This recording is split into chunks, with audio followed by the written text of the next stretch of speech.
La réalité, c'est sur le terrain. La vérité, c'est sur le terrain.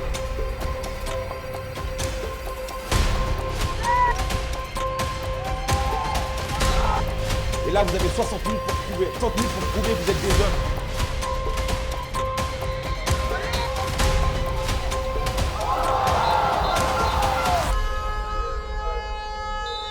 Salut à tous, j'espère que vous allez bien. Aujourd'hui, je suis super content de vous faire enfin la première vidéo YouTube de la chaîne. Ça faisait longtemps que je voulais vous la faire. Je voulais trouver un sujet qui vous intéresse. Et aujourd'hui, comme vous l'avez vu dans le titre, on s'intéresse à la catégorie moins 18 France, une catégorie dont vous parlez beaucoup dans les commentaires Instagram, TikTok, etc. Voilà, vous aimez bien découvrir de nouvelles équipes, moins 18, un peu les nouveaux cracks de demain, etc. Et donc aujourd'hui, on va s'intéresser au match de l'entente PCT-SLM contre Cherbourg. Cette intro, elle va être très courte. Le but, ça va être uniquement que vous compreniez le contexte du match, un peu voilà comment fonctionne le championnat de France moins 18 et le contexte également pour ces deux équipes. Donc dans un premier temps, le championnat de France moins 18, comment il se déroule? Alors on va dans un premier temps avoir une première phase, donc qui va être de septembre à décembre, où là va y avoir en fait une douzaine de poules qui vont s'affronter entre elles, donc sur des matchs aller-retour. À la fin de tous ces matchs, on va avoir un classement qui va être dressé, et les deux premiers de chaque poule vont être qualifiés pour la deuxième phase, et les quatre derniers vont passer cette fois-ci en challenge. Aujourd'hui donc, comme vous vous en doutez, les deux équipes Cherbourg et l'entente PCT-SLM ont fini respectivement première et deuxième de leur poule. Elles sont donc qualifiées pour la deuxième phase. Pour la deuxième phase, cette fois-ci, on va avoir 4 poules, donc 4 poules de 6 pareil. Et cette fois-ci, donc cette deuxième phase va avoir lieu de janvier à mai. Et en mai, on va donc avoir uniquement le premier de chaque poule qui va être qualifié pour le Final Four. Donc cette deuxième phase, évidemment, elle est hyper compétitive et pour les équipes, c'est forcément très compliqué. Elles ont presque pas le droit à l'erreur, ou du moins une défaite, deux défaites, ça peut déjà être fini pour elles. Et pour vous parler un peu de la situation donc, de Cherbourg et de l'entente PCT-SLM, donc d'un côté, on a Cherbourg qui est actuellement invaincu, qui a fait donc 3 victoires et un match nul avant aujourd'hui. Et de l'autre, on a l'entente PCT-SLM. Donc pour l'entente PCT-SLM, c'est beaucoup plus compliqué là, cette deuxième phase. Ils ont déjà perdu 2 matchs et en ont gagné un. Pardon. Donc aujourd'hui, voilà, c'est presque une dernière chance. Ils n'ont clairement pas le droit à la défaite et ils sont obligés de gagner. Donc maintenant, vous avez le contexte du match, le contexte du championnat de France. Pour vous expliquer maintenant comment va se passer la vidéo, ça va être assez simple. D'abord, on va avoir un interview d'avant-match avec Farid, donc l'un des deux entraîneurs de l'entente PCT-SLM. Ensuite, on va avoir un petit moment dans les vestiaires. On va avoir la première mi-temps, la mi-temps, la deuxième mi-temps et le discours de fin de match. Évidemment, pour ceux qui me suivent, vous avez l'habitude, j'aime bien mettre des micros sur les coachs, les arbitres, etc.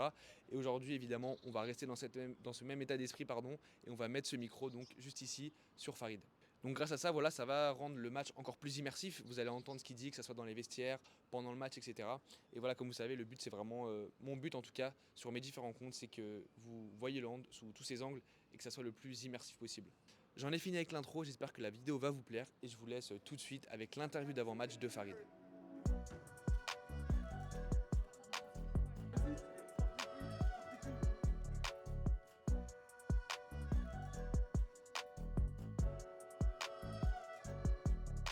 Donc là on est avec Farid, l'entraîneur de l'entente PCT-SLM. Et première question que j'ai envie de te poser, comment ça s'est passé pour toi le début de cette deuxième phase? C'est une deuxième phase qui est un peu compliquée d'un point de vue comptable. C'est vrai qu'on a déjà 2 défaites à notre actif, donc ça répond pas réellement aux objectifs qu'on s'était fixés, mais on continue de travailler, on s'accroche et on essaye de faire de la formation. Et est-ce que tu peux nous parler de ce dernier match que tu as eu du coup avant aujourd'hui, ce match contre Cherbourg, donc c'était contre le PSG. Est-ce que tu peux nous dire un peu comment ça s'est passé? C'était un match assez compliqué pour nous, effectivement, surtout sur l'aspect défensif. On avait pas mal préparé ce match et eux aussi. Franchement, on est tombé sur une belle équipe. Je pense qu'ils ont fait un match complet. Des fois, il y a des matchs chance, c'est comme ça. On a essayé de s'accrocher, mais c'était très compliqué. Dans une belle salle de Coubertin, c'était pas facile, donc on s'est fait surprendre. Et aujourd'hui du coup tu joues contre Cherbourg, une équipe que tu as déjà affrontée en première phase. Comment ça s'était passé pour toi ces deux matchs que tu as eu contre eux? C'est vraiment une belle équipe Cherbourg. Ils ont des premières années de qualité. Vraiment, je pense que sur toutes les équipes qu'on a affrontées, c'est les meilleures premières années qu'on a affrontées. Ils ont des bons coachs aussi. Le tout premier match aller qu'on avait fait chez eux, ils nous avaient un peu surpris aussi sur la deuxième mi-temps. On était à plus 10 à la mi-temps et ils sont bien remontés. Donc c'est une équipe qui joue, qui met beaucoup de rythme. Pour l'ensemble, c'est vraiment une belle équipe. Et donc pour toi sur ce match aujourd'hui, ça va être quoi les points clés qui vont faire que tu peux peut-être que ça peut pencher la balance vers ton côté, que tu peux gagner ce match? En fait, de notre côté, il faut qu'on reste fidèle à notre projet de jeu, hein. On sait qu'on a besoin de défendre fort, on a besoin de monter les ballons. C'est ce qui avait bien marché au match aller contre Cherbourg et on sait qu'on va devoir réitérer cette performance, sachant que contre le PSG, on s'était vraiment troué défensivement. Et donc, il faut qu'on arrive à retrouver cette confiance, qu'on arrive à retrouver du rythme et à retrouver notre identité. Ça va être le plus important sur les 60 minutes qui vont arriver. Et aussi, tu es venu du coup avec 2-3 joueurs un peu plus jeunes. Est-ce qu'il y a une raison à ça? Pourquoi avoir fait ce choix de du coup faire monter 2 joueurs en plus? Bah, en fait, l'objectif, c'est le Final Four, mais l'objectif avant tout, c'est de faire de la formation. Donc, on essaie déjà de penser un peu à l'année prochaine. On commence à préparer l'équipe de l'année prochaine. Ce qui va être important, ça va être essayer de leur donner du temps de jeu. J'ai une dernière petite question. On sait que vous êtes invaincu à domicile cette saison. Est-ce qu'il y a quand même si c'est Cherbourg, une grosse équipe, il y a une volonté de garder cette invincibilité chez soi?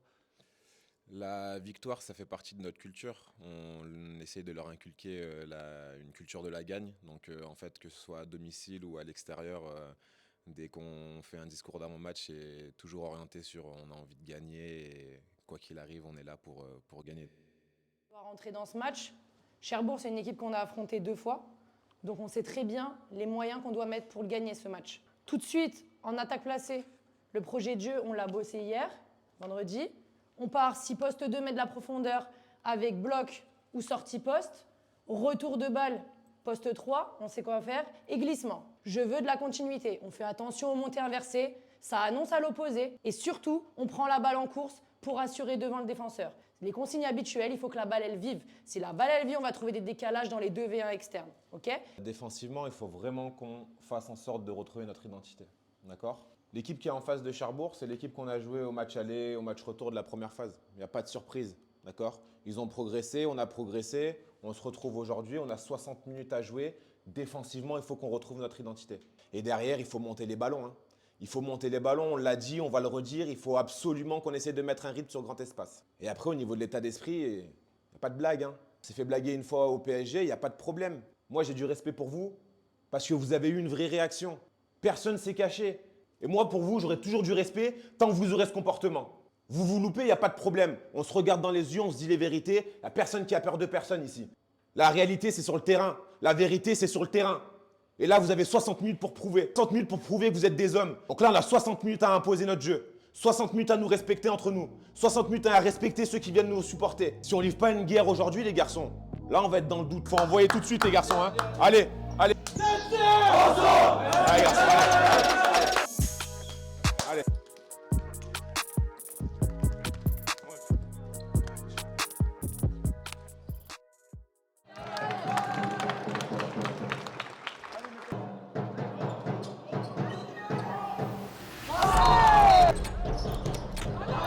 Au chier, tu me dis, et on s'adapte et le numéro 2 vient un peu.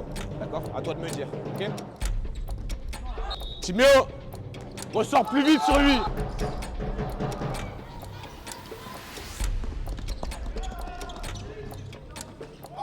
À droite. 2 contre 1.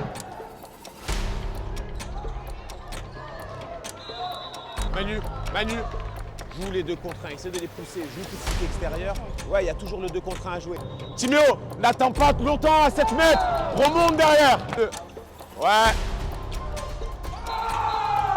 Tu replies, tu lèves, tu pars, tu loues un tir, tu regardes dans l'air. Tu crois que je vais te rendre la balle ?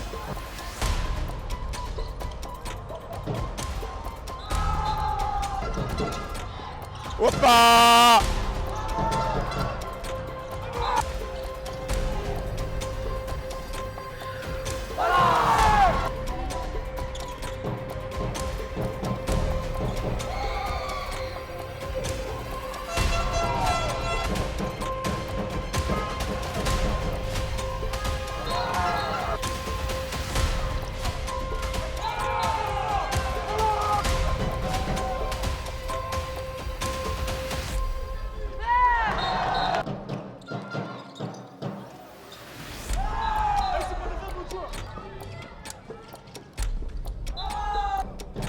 Allez, reste dedans, on va voir. C'est pas grave, on va. Ah.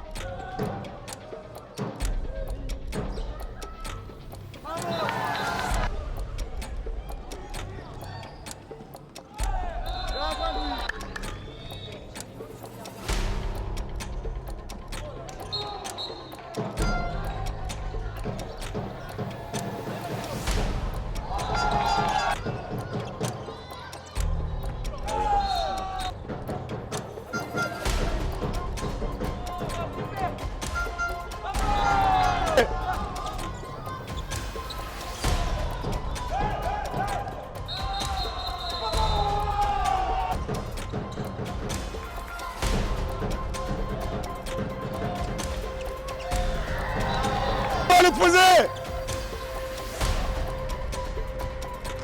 Bah, il faut bien. Maintenant, il est peut-être monté en mode 100%. Frère. Tu montes, tu mets de l'incertitude. Frère. Tu montes à 7 mètres.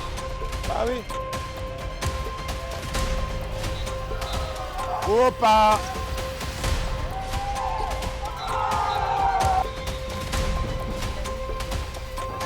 Ah oui, mais...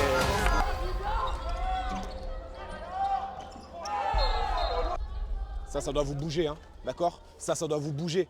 Parce que depuis tout à l'heure, il est en train de célébrer, là, il est en train de fanfaronner, il n'y a personne qui lui a mis un tampon encore. Que ça a dribblé, qu'il n'y a plus de crédit d'action, Julien a annoncé top, tout le monde prend son joueur et on gère ça. D'accord, les garçons? C'est important de récupérer la dernière, une fois qu'on l'a récupérée, il faut courir. N'oubliez pas, faites-vous respecter, les garçons, allez.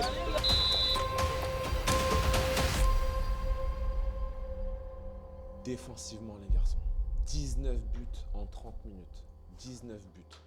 Il y a des séquences qui sont intéressantes, mais sur une action, sur un duel, sur un croisé, on se prend des buts. C'est pas possible. C'est pas possible. C'est pas possible. C'est impensable. Il y a 2 joueurs qui défendent, le reste, vous êtes attentistes. Mercredi, il y avait de la profondeur. On attaquait l'adversaire, balle en l'air, j'agissais, je mettais un tampon, je contraignais l'adversaire, je l'emmenais où j'avais envie qu'il aille. Défendre, c'est de la fierté. Je vous l'ai toujours dit, en face de vous, il y a un gars, il veut passer tous ses duels, et vous voulez refuser ça. Il faut qu'on soit super vigilants, les garçons, sur course du demi-centre là, qui essaye de nous emmener latéralement pour essayer de ramener un joueur ici et libérer derrière, d'accord? Donc, dès qu'on voit qu'il commence à y avoir des intentions, il faut absolument que nous, au niveau de notre distance là, par rapport à l'adversaire de balle, pendant que la balle est en l'air, il faut qu'on agisse et surtout qu'on l'empêche d'aller là où il a envie d'aller. Il faut absolument qu'au moment du croisé, lui, il n'ait pas trop de distance à faire non plus. D'accord? On va réussir à gagner 1 mètre avec de la communication. Et c'est juste 1 mètre qui nous manque, hein, même moins. Donc, il y a des moments où on faisait des 30-35 secondes de défense parfaites. On a besoin de récupérer des balles pour marquer des buts sur grand espace. C'est hyper important, c'est notre projet de jeu. Je résume. Premièrement, il faut absolument qu'on essaie de contraindre la course à l'inverse de où le porteur de balle veut aller. Deuxièmement, on retient qu'on essaye au maximum d'être proche du partenaire qui est en train de subir le duel au moment du croisé pour le libérer et celui qui est face au porteur de balle, il l'emmène pas trop loin. Offensivement, Loukoum, on peut réenchaîner. Vous avez vu que dès qu'on propose Loukoum, les numéros 3, là, ils suivent beaucoup. Je complète sur Loukoum, il y a souvent le 2v1 externe, on n'est pas obligé de jouer le croisé, donc selon l'attitude du poste 2, soit on joue Loukoum en croisé, soit on joue des 2v1 externes, il y a eu beaucoup de 2v1 externes à droite. Allez les garçons, on a 30 minutes de combat à faire, allez, allez. Les gars, c'est en défense, en défense.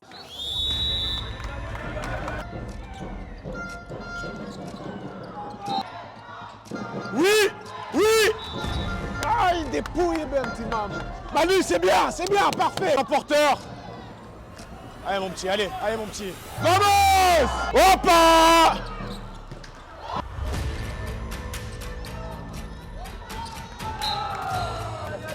Ah. Si on fait la zone, il faut le respecter.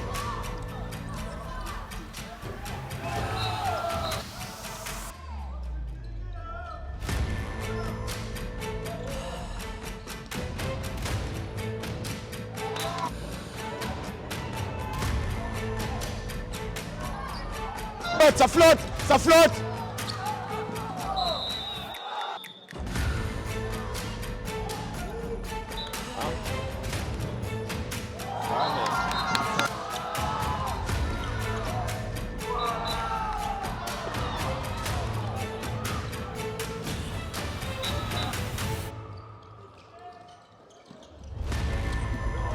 Les garçons, défensivement, dès qu'il y a temps fort autour du pivot, il faut qu'on triche un tout petit peu là, sur notre placement pour lui faire croire que lui peut prendre cet espace. Et on a le droit aux sorties inversées là, des numéros 2. Cri de guerre, on y croit jusqu'au bout, les garçons. Allez.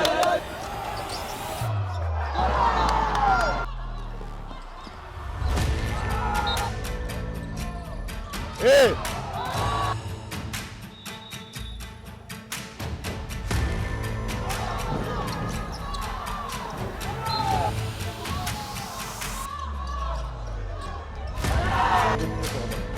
Va t'échauffer, tu rentres dans 2 minutes. Oui, Axel! Allez, Axel! Allez!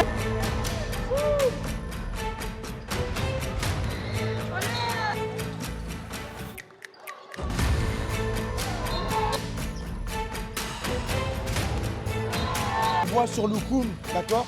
T'enchaînes, sur la prochaine, tu viens te placer là.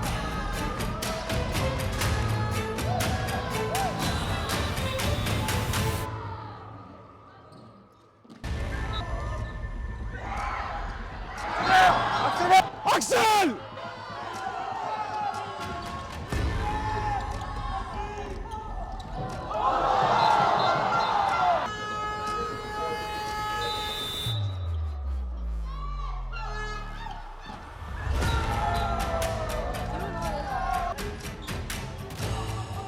Vas-y, à Manu.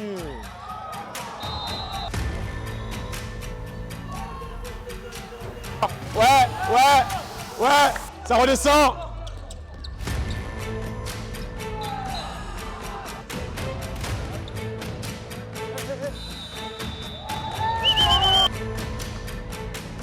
Dès qu'on arrive derrière en attaque, on joue sur nombre, celui qu'on joue d'habitude, d'accord? Ils ont tendance à venir mettre de la profondeur ici. Si on voit que c'est mort, bah même tu glisses en dessous, on a une solution de passe, ok? Mais ici, on est bon dans la gestion des émotions dans la fin, ok? Allez, une 15. Même montez tout de suite, montez tout de suite.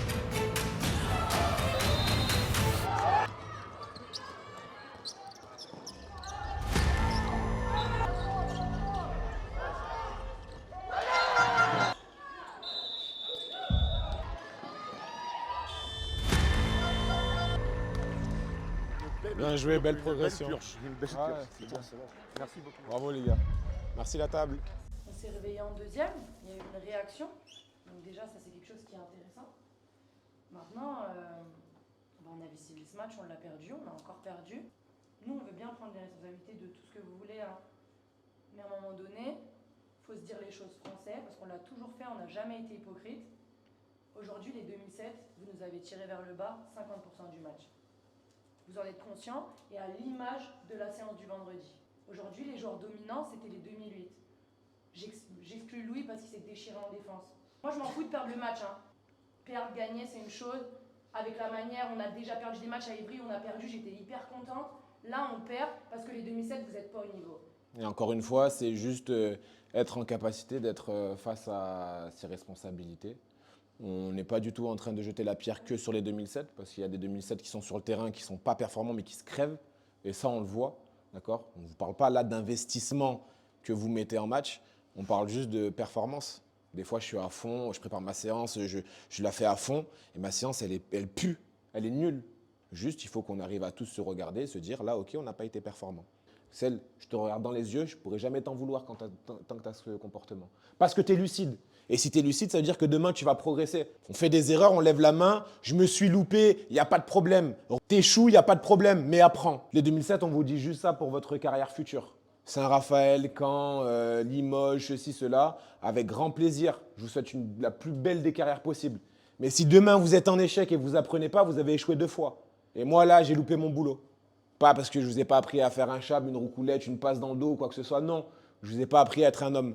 Et ça me pose problème. Parce que demain, si on se retrouve dans 10 ans, on se regarde dans les yeux, j'espère que Ben, il me dira, quand tu m'entraînais, je t'aimais pas. Aujourd'hui, je t'aime toujours pas, mais au moins, je reconnais quand même que tu m'as fait avancer. Tout passe par le travail, à l'entraînement. On arrive déjà 10, 15, 20 minutes avant. Si tu es 2009, tu as fait combien de matchs, toi, cette année? Tu es venu avant à l'entraînement pour faire des pompes, etc. Vous êtes sur le côté des 2009. Combien de fois tu es venu avant pour faire du gainage, des pompes, si nous, on ne vous donne pas rendez-vous à 18h20? Et les 2007, c'est pareil. Hein. Quand je vois que vous arrivez à l'entraînement, il est 55, vous êtes en train de faire du basket, mais vous irez nulle part. Et ça, c'est pareil. Quand je suis au boulot, c'est la même chose. Mais il y en a, vous ne l'avez pas, ça, au fond de vous. Vous ne l'avez pas parce qu'on ne vous l'a pas appris. Ce n'est pas à cause de vos parents, c'est à cause de la vie. Ça, c'est des choses qu'on apprend dans la vie. Et si vous n'êtes jamais tombé, vous ne saurez jamais comment vous relever. Mais apprenez ça déjà avec le handball, c'est important. Et si moi, je vous ai appris ça, j'ai réussi, les garçons. Donc voilà, sur ce beau discours de Farid, c'est une fin de vidéo. J'espère qu'elle vous aura plu. Franchement, j'ai pris beaucoup de plaisir à la faire. Je compte bien sûr continuer YouTube, faire plein d'autres formats. J'ai d'autres idées avec des arbitres, etc., d'autres équipes. Donc voilà, dites-moi ce que vous en avez pensé. Et surtout, n'hésitez pas à vous abonner à ce compte, à cette chaîne YouTube qui vient de se lancer. Et n'hésitez pas à me suivre sur mes réseaux sociaux, TikTok, Instagram, etc. Et je vous dis à bientôt pour une prochaine vidéo.